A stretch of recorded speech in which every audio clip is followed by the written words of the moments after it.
माँ की वो रसोई, मेरी माँ की वो रसोई जिसको हम किचन नहीं चौका कहते थे। माँ बनाती थी खाना और हम उनके आसपास रहते थे।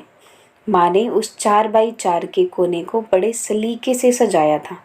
कुछ पत्थर और कुछ तख्ते जुगाड़ कर एक मॉड्यूलर किचन बनाया था। माँ की उस रसोई में खाने के साथ प्यार भी पकता था।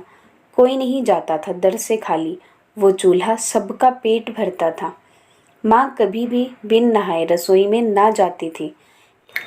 कितनी भी सर्दी हो गहरी, माँ सबसे पहले उठ जाती थी। जो भी पकता था रसोई में, माँ भगवान का भोग लगाती थी। फिर कहीं जाकर हमारी बारी आती थी। उस सादे खाने में प्रसाद सा स्वाद होता था। पकता था जो भी बहुत ज़्यादा, उसमें प्यार होता था। पहली रोटी गाय की, दूसरी कुत्ते की और तीसरी बंदर के नाम की बनती थी। और कहीं कोई अचानक आज्ञाद्वारी ये सोच कुछ रोटियां बेनाम भी पकती थी।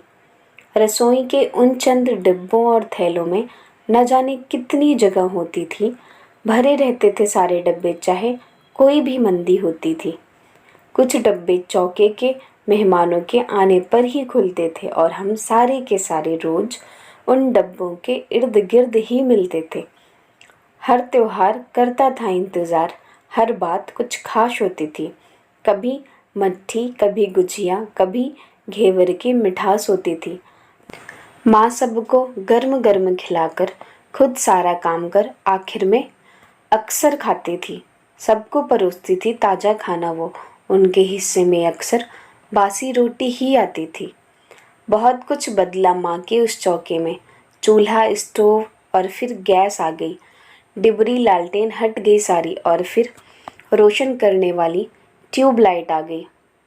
नहीं बदला तो माँ के हाथ का वो अनमोल स्वाद, जो अब भी उतना ही बेहिसाब होता है। कोई नहीं दूर तक मुकाबले में उस स्वाद के। वो संसार में सबसे अनोखा और लाजवाब होता है। अब भी अक्सर माँ का वो पुराना चौका बहुत याद आता है। अजीब सा सुकून भरा एहसास होता है। मुंह और आंख दोनों में पानी आ जाता है।